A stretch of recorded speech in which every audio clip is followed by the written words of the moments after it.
ನಮಸ್ಕಾರ, ನೀವು ನೋಡ್ತಾ ಇದ್ದೀರಾ ಫ್ರೀಡಮ್ ಟಿವಿ. ನಾನು ಶಕುಂತಲಾ. ಚಿತ್ರರಂಗದಲ್ಲಿ ನಾಯಕ ನಟರು ಹೇಗೆ ಇಂಪಾರ್ಟೆಂಟ್ ಆಗಿರ್ತಾರೋ ಅದೇ ರೀತಿ ವಿಲ್ಲನ್ಗಳು ಕೂಡ ಅಷ್ಟೇ ಇಂಪಾರ್ಟೆಂಟ್ ಆಗಿರ್ತಾರೆ. ಒಂದು ನಾಯಕ ನಟರಾಗಿರೋರು ಒಂದು ಸಿನಿಮಾವನ್ನು ಯಾವ ರೀತಿಯಾಗಿ ತಗೊಂಡು ಹೋಗ್ತಾರೆ, ಯಾವ ರೀತಿಯಾಗಿ ಒಂದು ಚಿತ್ರವನ್ನು ಮೂಮೆಂಟನ್ನು ನೋಡ್ಕೊಂಡು ಹೋಗ್ತಾ ಇರ್ತಾರೆ, ಮಾಡ್ಕೊಂಡು ಹೋಗ್ತಾ ಇರ್ತಾರೆ, ಎಷ್ಟು ಇಂಪಾರ್ಟೆಂಟ್ ಆಗಿರ್ತಾರೆ ಅನ್ನೋದು ಹೀರೋನ ಮೇಲೆ ಬಿಟ್ಟಿದ್ರೆ, ಇನ್ನು ವಿಲ್ಲನ್ ಕೂಡ ಆ ಚಿತ್ರಕ್ಕೆ ತುಂಬ ಇಂಪಾರ್ಟೆಂಟ್ ಆಗಿರ್ತಾರೆ. ಅದೇ ರೀತಿಯಾಗಿ ಸಲಗ ಮೂವಿಯಲ್ಲಿ ತಮ್ಮದೇ ಆದಂತಹ ಒಂದು ಆ್ಯಕ್ಟಿಂಗ್ ಮೂಲಕ ವಿಲ್ಲನ್ ಆಗಿರ್ತಕ್ಕಂತಹ ಯಶ್ ಶೆಟ್ಟಿ ಅವರು ನಮ್ಮ ಜೊತೆಗಿದ್ದಾರೆ. ಅವರನ್ನ ಮಾತಾಡಿಸ್ತಾ ಹೋಗೋಣ ಬನ್ನಿ. ಸರ್ ನಮಸ್ಕಾರ. ನಮಸ್ತೆ ಮೇಡಮ್, ನೀವು ಹೇಗಿದ್ದೀರಾ? ಗುಡ್. ಸರ್, ಸಲಗದಲ್ಲಿ ಸರ್ ತುಂಬ ಮಿಂಚಿದ್ರಿ ಸರ್. ವಿಲನ್ ನಾಯಕ ನಟ ಹೇಗೋ ಸರ್ ಅಷ್ಟೇ ಇಂಪಾರ್ಟೆಂಟ್ ನಿಮಗೂ ಕೂಡ ಸಿಕ್ಕಿದೆ ಸರ್ ವಿಲನ್ ಆಗಿ. ಸರ್ ಮೊದಲಿಗೆ ಆ ಸಲಗ ಮೂವಿಯಲ್ಲಿ ನೀವು ಮಾಡಿದ್ರಲ್ಲ ಆ ವಿಚಾರಕ್ಕೆ ಮಾತಾಡ್ತೀನಿ ಸರ್ ಮೊದಲಿಗೆ. ಸರ್ ಒಂದು ಮೂವಿಯಲ್ಲಿ ನಾಯಕ ನಟ ಹೇಗೆ ಇಂಪಾರ್ಟೆಂಟ್ ಆಗಿರ್ತಾರೆ ಅಲ್ವಾ, ಅದೇ ರೀತಿಯಾಗಿ ಖಳನಾಯಕನೂ ಕೂಡ ಅಷ್ಟೇ ಇಂಪಾರ್ಟೆಂಟ್ ಆಗಿರ್ತಾರೆ ಸರ್. ನೀವು ಆ ಪಾತ್ರದಲ್ಲಿ ನೀವು ಮಿಂಚಿದ್ದೀರಾ ಸರ್, ಹೇಗನ್ಸುತ್ತೆ? ತುಂಬ ಖುಷಿ ಆಗ್ತಿದೆ, ಯಾಕಂದರೆ ಹೀರೋ ಎಲಿವೇಶನ್ ಸಿಗೋದೇ ವಿಲನ್ಸ್ ಸ್ಟ್ರಾಂಗ್ ಇರ್ತಾರೆ, ಮತ್ತು ವಿಲನ್ಸ್ ನಾವು ಯಾವ ಥರ ತೋರಿಸ್ತೀವಿ ಅದ್ರ ಮೇಲೆ ನಮ್ಮ ಹೀರೋ ನಾವು ಹೆಂಗೆ ತೋರಿಸ್ಬೇಕು ಅನ್ನೋದು ಗೊತ್ತಾಗುತ್ತೆ. ಸೊ ಆ ಥರ ಬಂದಾಗ ನಿಮ್ಗೆ ಗೊತ್ತು, ಇಲ್ಲಿ ಬಿದ್ದಿದೆಯಲ್ಲ ಈ ಥರ ಎಲ್ಲ ಕೇಕೆಗಳು, ಚಪ್ಪಾಳೆ, ಏನೋ ಸಿಳ್ಳೆ ಇದೆಲ್ಲ ಕೇಳಿಸುತ್ತೆ. ಅಂದರೆ ಒಬ್ಬ ವಿಲನ್ನ ತುಂಬ ಚೆನ್ನಾಗಿ ತೋರಿಸಿದ್ರೆ ಸೊ ಹೀರೋ ತುಂಬ ಚೆನ್ನಾಗಿ ಕಾಣಿಸ್ಕೋತಾರೆ ಅನ್ನೋದನ್ನು. ಸಲಗ ನಿಮ್ಗೆ ಗೊತ್ತು, ತುಂಬ ರಿಯಲಿಸ್ಟಿಕ್ ಆದಂಥ ಮೂವಿ. ನಾವೆಲ್ಲ ದುನಿಯಾ ವಿಜಯ್ ಸರ್ ಅವರ ಗರಡಿಯಲ್ಲಿ ಪಲಗಿದವರು. ನಾವು ತುಂಬ ಒಳ್ಳೆ ಪ್ರಮೋಷನ್ ಮಾಡಿದ್ರು ಆ ಟೈಮಲ್ಲಿ. ನಾವು ಶೆಟ್ಟಿ ಆಗಿರ್ಬೋದು, ಕಾಕ್ರೋಚ್ ಆಗಿರ್ಬೋದು, ಎಲ್ಲರೂ ತುಂಬ ಒಂದು ಎಲ್ಲ ಮೀಡಿಯಾದ ಎದುರಿಗೆ ನಮ್ಮನ್ನು ಪರಿಚಯ ಮಾಡಿಸಿದ್ರು. ಅವರು ತುಂಬ ಒಳ್ಳೆ ಎಕ್ಸ್ಪೀರಿಯನ್ಸ್ ಇತ್ತು. ಸೊ ಥ್ಯಾಂಕ್ಸ್ ಹೇಳ್ತೀನಿ ದುನಿಯಾ ವಿಜಯ್ ಸರ್ಗೆ, ಹಾಗೆ KP ಶ್ರೀಕಾಂತ್ ಸರ್ಗೆ. ಸರ್, ಇವಾಗ ಹೀರೋಗಳಿಗೆ ಒಂದು ಸಿನಿಮಾ ರಿಲೀಸ್ ಆದಮೇಲೆ ಅದಕ್ಕೆ ಎಷ್ಟೊಂದು ಜನ ಹೀರೋಗೆ ಫ್ಯಾನ್ಸ್ ಆಗಿಬಿಡ್ತಾರೆ ಸರ್. ಅದೇ ರೀತಿಯಾಗಿ ನೀವು ವಿಲನ್ ಆಗಿದ್ರಿ, ನಿಮಗೂ ಕೂಡ ಫ್ಯಾನ್ಸ್ ಬೇಸ್ ತುಂಬಾ ಇದೆ ಸರ್. ಎಷ್ಟು ಖುಷಿ ಆಗುತ್ತೆ ಸರ್, ವಿಲನ್ಗೂ ಕೂಡ ಅಷ್ಟೇ ಫ್ಯಾನ್ ಬೇಸ್ ಇರುತ್ತೆ ಅನ್ನೋದು ನಿಮಗೆ ಎಷ್ಟು ಹೆಮ್ಮೆ ಅನಿಸುತ್ತೆ ಸರ್? ತುಂಬ ಖುಷಿ ವಿಚಾರ ಅಲ್ವಾ. ಈಗ ನಾವೆಲ್ಲ ಈಗ ಆ್ಯಕ್ಟಿಂಗ್ ಮಾಡಿ ಬರಬೇಕಂತ ಯಾಕೆ ಅಂದ್ಕೋತೀವಿ, ನಮ್ಮನ್ನು 4 ಜನ ನೋಡಬೇಕು, ನಮ್ಮ ಜೊತೆ ಬಂದು ಫೋಟೋ ತಗೋಬೇಕು, ನಮ್ಮನ್ನು ನೋಡ್ತಾ ಇರಬೇಕಂತ ನಾವು ಅನಿಸಿರುತ್ತೆ. ನಮ್ಗೆ ಯಾವುದೋ ಒಂದು ಚಿಕ್ಕ ವಯಸ್ಸಲ್ಲಿ ಬೇರೆ ಯಾರು ಆ್ಯಕ್ಟ್ರ್ ನೋಡಿದಾಗ ಆ ಥರ ಅನಿಸಿರುತ್ತೆ. ಸೊ ಅದೊಂದು ವಿಶಿಷ್ಟವಾದ ಅನುಭವ ಅದನ್ನು. ಯಾಕಂದರೆ 4 ಜನ ಬಂದು ಸರ್ ಫೋಟೋ ಅಂತ ಕೇಳೋದು, ಅಥವಾ ತುಂಬ ಚೆನ್ನಾಗಿ ಮಾಡ್ತೀರಾ, ಇನ್ನು ತುಂಬ ಒಳ್ಳೆ ಆ್ಯಕ್ಟಿಂಗ್ ಮಾಡಿ ಅಂತ ಅವ್ರು ಹೇಳ್ತಿರೋದು, ಯಾರ್ಯಾರು ತಾಯಂದಿರು ಬಂದು ನಿಮ್ಮನ್ನು ಅಲ್ಲಿ ನೋಡಿದೆ, ಇದರಲ್ಲಿ ನೋಡಿದೆ ಅಂತ ಹೇಳೋದು ಖುಷಿ ಆಗುತ್ತೆ. ಯಾಕಂದರೆ ಅವರ ವಿಶ್ವಾಸ, ಅವರ ಆಶೀರ್ವಾದ ನಮ್ಮ ಮೇಲೆ ಸಿಕ್ಕಿದಷ್ಟು ನಮ್ಮ ಆ್ಯಕ್ಟಿಂಗ್ ಮೇಲೆ ನಮಗೆ ಕಾನ್ಫಿಡೆನ್ಸ್ ಜಾಸ್ತಿ ಆಗುತ್ತೆ. ಸೊ ಈಗ ಇಲ್ಲಿ ಬಂದು ನಿಂತರ ತುಂಬ ಜನ ಬಂದು ಮಾತಾಡ್ತಾರೆ, ಸರ್ ನಿಮ್ಮ ಆ ಮೂವಿ ಆಯುಷ್ಮಾನ್ ಬಾಬ ಅಥವಾ ಏಕಲವ್ಯ ಆಗಿರ್ಬೋದು, ಗೌಳಿ ಆಗಿರ್ಬೋದು, ಪ್ರತಿಯೊಬ್ಬರು ಎಲ್ಲ ಮೂವಿ ನೋಡಿರಲ್ಲ, ಎಲ್ಲ ಒಂದೊಂದು ಮೂವಿ ನೋಡಿರ್ತಾರೆ. ಅವರೆಲ್ಲರೂ ಬಂದು ಪ್ರತಿಯೊಂದು ಮೂವಿ ಬಗ್ಗೆ ಮಾತಾಡಬೇಕಾದ್ರೆ ನೋಡೋಕೆ ಖುಷಿ ಆಗುತ್ತೆ ಮೇಡಮ್. ಸರ್, ಇವಾಗ ಖಳನಾಯಕನಾಗಿ ಮಿಂಚ್ತಾ ಇರ್ತೀರಾ ಸರ್.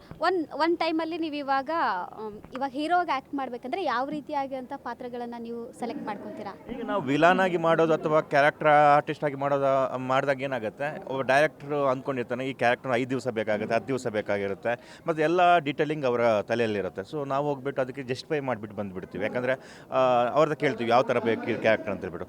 ನಾವೇ ಹೀರೋ ಆಗಿ ಮಾಡೋದಾಗ ತುಂಬ ಪ್ರಿಪ್ರೇಷನ್ ಬೇಕಾಗುತ್ತೆ, ಸ್ಕ್ರಿಪ್ಟ್ ರೀಡಿಂಗ್ ತುಂಬ ಇಂಪಾರ್ಟೆಂಟು. ಯಾಕಂದರೆ ಅದೇ ಕಥಾವಸ್ತು ಆಗಿರುತ್ತಲ್ಲ ಆ ಕ್ಯಾರೆಕ್ಟ್ರು. ಸೊ ಅದಕ್ಕೆ ತುಂಬ ಟೈಮ್ ಕೊಡಬೇಕಾಗತ್ತೆ, ಮತ್ತು ಒಂದು ಔಟರ್ ಲುಕ್ಕಿಂದ ಇನ್ನರ್ ಲುಕ್ ಮತ್ತು ಔಟರ್ ಲುಕ್ ಎರಡನ್ನು ಚೇಂಜ್ ಮಾಡ್ಕೋಬೇಕಾಗತ್ತೆ. ಸೊ ತುಂಬ ದೊಡ್ಡ ಪ್ರಾಸೆಸ್ ಇರುತ್ತೆ. ಮತ್ತು ಮೂವಿ ಸ್ಟಾರ್ಟ್ ಆದಾಗಿಂದ ಎಂಡ್ ತನಕ ವಿತ್ ಪ್ರಮೋಷನ್ ನಾವು ನಿಲ್ಲಬೇಕಾಗತ್ತೆ. ಒಂದು ರೆಸ್ಪಾನ್ಸಿಬಿಲಿಟಿ ಕೂಡ ಹೌದು ಅದನ್ನು. ಸೊ ಇದೆರಡು ಬೇರೆ ಬೇರೆಯೇ. ಈಗ ನಾವು ವಿಲನ್ಸ್ ಆಗಿ ಮಾಡಿದಾಗ, ಕ್ಯಾರೆಕ್ಟರ್ ಆರ್ಟಿಸ್ಟ್ ಆಗಿ ಮಾಡಿದಾಗ ನಾವು ಸಾಥ್ ಕೊಟ್ಟು ಸಾಕಾಗಿರುತ್ತೆ. ನಾವು ಹೀರೋ ಆಗಿ ಮಾಡಿದಾಗ ನಾವು ಕಂಪ್ಲೀಟಾಗಿ ಆ ಪ್ರಾಜೆಕ್ಟ್ಗೆ ನಮ್ಮನ್ನು ನಾವು ಕೊಟ್ಕೋಬೇಕಾಗತ್ತೆ. ಇವಾಗ ಮಂಡ್ಯದ ಹುಡುಗ ಸರ್ ಚೇತನ್, ಇವ ರೈತ ಅಂತೆ, ಇವಾಗ ಒಂದು ಫಿಲ್ಮ್ ಮಾಡ್ತಾ ಇದ್ದಾರೆ ದೇವಿ ಮೂವಿ. ಇವಾಗ ಸೆಟ್ ನಡೀತಾ ಇದೆ ಸರ್, ಫೈಟಿಂಗ್ ಸೀನ್ ಏನೋ ನಡೀತಾ ಇದೆ. ನೀವು ಕೂಡ ಈ ಸಿನಿಮಾದಲ್ಲಿ ಇದ್ದೀರಾ ಸರ್. ಲೈವಲ್ಲಿ ಇವಾಗ ಶೂಟ್ ನಡೀತಾ ಇದೆ ಸರ್ ಫೈಟ್ದು. ಸರ್ ಹೇಗಿದೆ ಸರ್ ಈಗ ದೇವಿ ಮೂವಿಯಲ್ಲಿ ನೀವು ಎಂಟ್ರಿ ಆಗಿದ್ದೀರಾ, ಏನಿದೆ ಈ ಚಿತ್ರದ ಬಗ್ಗೆ ತುಂಬ ಚೆನ್ನಾಗಿದೆ. ಕ್ಯಾರೆಕ್ಟರ್ ಬಂದುಬಿಟ್ಟು ಹೀರೋಯಿನ್ ಅವರ ಅಣ್ಣನ ಕ್ಯಾರೆಕ್ಟರ್ ಮಾಡ್ತಾ ಇದ್ದೀನಿ. ತುಂಬ ಪವರ್ಫುಲ್ ಆದಂಥ ಕ್ಯಾರೆಕ್ಟರ್ ಇದು.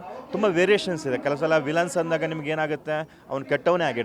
ಇಲ್ಲಿ ಆ ಥರದ್ದು ಏನಿಲ್ಲ, ಕೆಟ್ಟವನು ಇರ್ತಾನೆ, ಒಂದು ಟೈಮ್ ಬಂದಾಗ ಒಳ್ಳೆತನ, ಕೆಲವೊಂದು ಸಂದರ್ಭನ ಅರ್ಥ ಮಾಡಿಕೊಂಡು ಅವನವನು ಚೇಂಜ್ ಮಾಡ್ಕೊಳ್ಳೋದು ತುಂಬಾ ಚೆನ್ನಾಗಿ ಬರೆದಿದ್ದಾರೆ. ಯಾಕಂದರೆ ಕತೆ ಬರೆದಿರೋದು ಈ ಮೂವಿ ಪ್ರೊಡ್ಯೂಸರ್ ಆಗಿ ನಮ್ಮ ನಾಯಕ ನಟ ಚೇತನ್ ಅವರು ತುಂಬ ಚೆನ್ನಾಗಿ ಬರೆದಿದ್ದಾರೆ.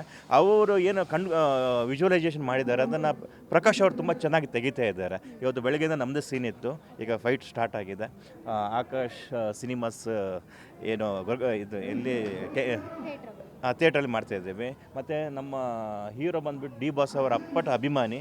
ಎಲ್ಲ ಕಡೆನೂ ಡಿ ಬಾಸ್ ಅವರ ಫೋಟೋ ಇದೆ, ಅವರನ್ನು ಹೂಮಲೆಯಲ್ಲಿ ಮುಳುಗಿಸ್ಬಿಟ್ಟಿದ್ದಾರೆ. ಸೊ ಎಂಜಾಯ್ ಮಾಡ್ತಿದ್ದೀವಿ ನಾವೆಲ್ಲರೂ ಈ ಪ್ರೊಸೆಸನ್ನು. ಸರ್, ಈ ಚಿತ್ರದಲ್ಲಿ ನೀವು ನಾಯಕಿಯ ಅಣ್ಣ ಅಂತ ಹೇಳ್ತಾ ಇದ್ದೀರಾ ಸರ್. ಇದರಲ್ಲಿ ನೀವು ಒಬ್ಬ ಅಣ್ಣ ಅಂದಮೇಲೆ ಹೀರೋಗೆ ವಿಲನ್ ಆಗ್ತೀರಾ, ಹೇಗೆ ಏನು ಸಪೋರ್ಟಿವ್ ಆಗೇ ಇರ್ತೀರಾ, ಯಾವ ರೀತಿಯಾಗಿದೆ ಇಲ್ಲ ಸರ್? ಇಲ್ಲ, ಈಗ ಯಾವ ಅಣ್ಣನೇ ಆಗಿರಲಿ, ಒಂದು ಸ್ವಲ್ಪ ನನ್ನ ತಂಗಿ ಬಗ್ಗೆ ಯಾರು ಲೈನ್ ಹೊಡಿತಿದ್ರೆ ಅವ್ರು ಕೂಡ ಫಸ್ಟ್ ಬೇಗ ಅವನು ಇದಾಗಲ್ಲ. ಬಟ್ ಒಂದು ಸಂದರ್ಭ ಬಂದಾಗ ಅವನಿಗೆ ಅರ್ಥ ಆಗುತ್ತೆ, ವಿಷಯಗಳು ಅರ್ಥ ಆಗುತ್ತೆ, ಆವಾಗ ಚೇಂಜ್ ಆಗ್ತಾನೆ. ಈಗ ನಾನು ಅದಕ್ಕಿಂತ ಮುಂಚಿನ ಇದರಲ್ಲಿದ್ದೀನಿ, ಅವನನ್ನು ಹೇಟ್ ಮಾಡ್ತಾ ಇದ್ದೀನಿ. ಸೊ ಅವ್ನು ಕಂಡ್ರೆ ನಂಗೆ ಆಗ್ತಿರಲ್ಲ. ಸೊ ನನ್ನ ಹುಡುಗರಿಗೆ ಫೈಟ್ ಮಾಡ್ತಿದ್ದಾರೆ, ಯಾಕೆ ನಾನು ಫೈಟ್ ಮಾಡ್ತೀನಿ. ಅವ್ರು ಸೋತು ಬಿದ್ದಾಗ ನಾನು ಹೋಗ್ತೀನಿ ಈಗ ಹಂಗಿದೆ. ಸೊ ಒಂದು ಟೈಮ್ ಬಂದಾಗ ರಿಯಲೈಸೇಷನ್ ಮಾಡುವಂಥ ಒಂದು ಏನೋ ಸಂದರ್ಭ ತುಂಬ ಚೆನ್ನಾಗಿದೆ, ಅದನ್ನು ತುಂಬ ಚೆನ್ನಾಗಿಟ್ಟಿದ್ದಾರೆ ಹೀರೋ ಹಾಗೂ ಡೈರೆಕ್ಟರ್ ಇಬ್ಬರು. ಇದೆ ಆಗಲೇ ಆಯಿತು ನಮ್ಮದು ಸ್ವಲ್ಪ, ಈಗ ಬೇರೆ ಬಿಟ್ಟು ನಡೀತಾ ಇದೆ. ಇನ್ನು ಸ್ವಲ್ಪ ಹೊತ್ತಿಗೆ ನಾನೀಗ ಮತ್ತೆ ಜಾಯ್ನ್ ಆಗ್ತೀನಿ, ನಂದು ಕೂಡ ಇದೆ ಈಗ. ನೀವು ಸ್ವಲ್ಪ ಮತ್ತೆ ನೀವು ಇದ್ರೆ ಮತ್ತೆ ನಾನು ಪೆಡ್ತೀನಿ ನೋಡ್ಕೊಂಡು ಹೋಗ್ತೀರಾ ನೀವು. ಸರ್, ಇವಾಗ ಚಿತ್ರದ ಬಗ್ಗೆ ಸರ್, ಒಂದು ಚಿತ್ರತಂಡದಲ್ಲಿ ನೀವು ದೊಡ್ಡ ದೊಡ್ಡ ಸ್ಟಾರ್ ಜೊತೆ ಮಾಡಿದ್ದೀರಾ. ಸೊ ಫಸ್ಟ್ ಮೂವಿ ಚೇತನ್ ಅವ್ರದ್ದು. ಸೊ ಹೇಗೆ ಅನಿಸುತ್ತೆ ಸರ್, ಒಬ್ಬ ನ್ಯೂ ಕಮರ್ ಜೊತೆ ಮಾಡ್ತಾ ಇದ್ದೀರಾ? ಫಿಲ್ಮ್ ಇಂಡಸ್ಟ್ರಿ ಅನ್ನೋದು ನ್ಯೂ ಕಮರ್ ಅಂತ ಏನು ಬರಲ್ಲ. ಒಬ್ಬ ಡೈರೆಕ್ಟರ್ ಮತ್ತು ಈಗ ನೋಡಿ, ಈಗ ಇಬ್ಬರು ಡೈರೆಕ್ಟರ್ಸ್ ಇದ್ದಾರೆ. ಒಬ್ಬರು ಮೂವಿ ಡೈರೆಕ್ಟರ್ ಇದ್ದಾರೆ, ಇನ್ನು ಫೈಟ್ ಮಾಸ್ಟರ್ ಇದ್ದಾರೆ, ಅವರು ಕೂಡ ಫೈಟ್ ಡೈರೆಕ್ಟರ್ ಅವರು ಕೂಡ. ಸೊ ಅವ್ರ ಎಕ್ಸ್ಪೀರಿಯನ್ಸ್ ಇರೋದ್ರಿಂದ ಅವ್ರ ಎಕ್ಸ್ಪೀರಿಯನ್ಸ್ ಫುಲ್ ಇಲ್ಲಿ ಆಗ್ತಾ ಇದ್ದಾರೆ. ಹಾಗಾಗಿ ನಮಗೇನು ಭಯ ಇಲ್ಲ. ಸೊ ಸೀನ್ಸ್ ಇದ್ದಾಗ ನಮ್ಮ ಡೈರೆಕ್ಟರ್ ನಮಗೆ ಇನ್ಪುಟ್ ಕೊಡ್ತಾರೆ.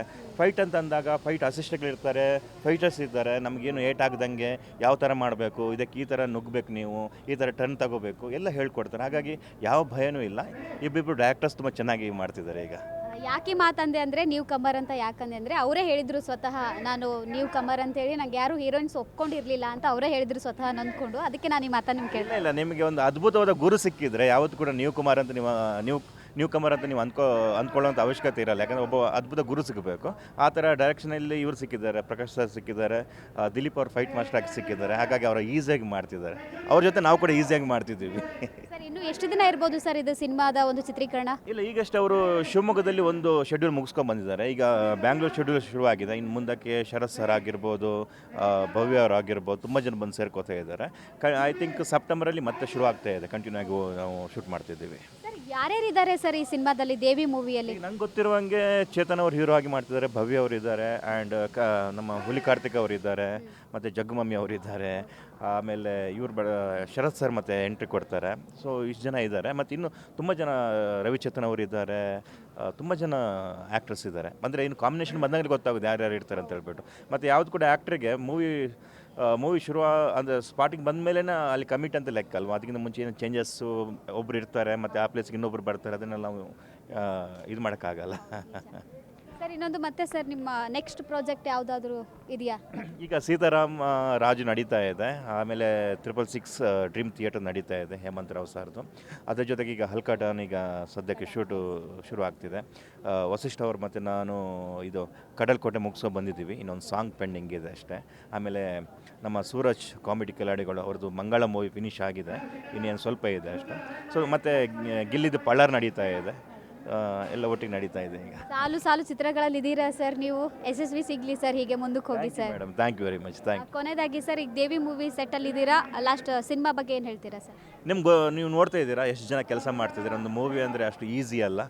ಒಂದು ಸುಮಾರು ಒಂದು 150 ಜನ ಏನು ನಮ್ಮ ಕ್ರೂ ಇದ್ದಾರೆ, ಅದ್ರ ಜೊತೆಗೆ ಒಂದು 150 ಜನ ಜೂನಿಯರ್ಸ್ ಇದ್ದಾರೆ. ಸೆಟ್ ಅವ್ರು ಈ ಥರ ವರ್ಕ್ ಮಾಡ್ತಿದ್ದಾರೆ, ಕ್ರೇನ್ ಬಂದು ನಿಂತಿದೆ. ಅಂದರೆ ಮೇಕಿಂಗ್ ಅನ್ನೋದು ಈಸಿ ಅಲ್ಲ. ಸೊ ನಾವು ಮೂವಿ ನೋಡ್ಕೊಂಡು ನಾವು ಹೇಳ್ಬಿಡ್ತೀವಿ ಇದು ಹಂಗಾಯ್ತು ಹಿಂಗಾಯ್ತು ಅಂತ ಬಿಟ್ಬಿಟ್ಟು, ಇಲ್ಲಿ ಕಷ್ಟ ಬೇರೆಯೇ ಇದೆ. ಸೊ ಈ ಕಷ್ಟ ನಾವು ಪಡ್ತಾ ಇದ್ದೀವಿ. ಇದೆಲ್ಲ ನಿಮಗೆ ದೇವಿ ಮುಖಾಂತರ ನಾವು ಟ್ಯಾಕ್ಸಿಗೆ ಬರ್ತೀವಿ. ಆಗ ನಾವು ಬಂದಾಗ ನಮ್ಮ ಬೆನ್ನು ತಟ್ಟಿ ನಮ್ಮನ್ನು ಪ್ರೋತ್ಸಾಹಿಸಿ. Thank you sir, thank you. Yes, ನೋಡಿದ್ರಲ್ಲ, ಯಶ್ ಶೆಟ್ಟಿ ಅವರ ಮಾತಿದಾಗಿತ್ತು. ನೀವು ನೋಡ್ತಾ ಇದ್ದೀರಾ ಫ್ರೀಡಮ್ ಟಿವಿ, ಇದು ಜನಸಾಮಾನ್ಯರ ಚಾನಲ್. ಕ್ಷಣದ ಸುದ್ದಿಗಳಿಗಾಗಿ ಫ್ರೀಡಮ್ ಟಿವಿ ಸಬ್ಸ್ಕ್ರೈಬ್ ಮಾಡಿ, ಲೈಕ್ ಮಾಡಿ ಹಾಗೂ ಫಾಲೋ ಮಾಡಿ. ಹೊಸ ಸುದ್ದಿಗಳ ನೋಟಿಫಿಕೇಶನ್ಗಾಗಿ ಬೆಲ್ ಐಕಾನ್ ಮೇಲೆ ಕ್ಲಿಕ್ ಮಾಡಿ.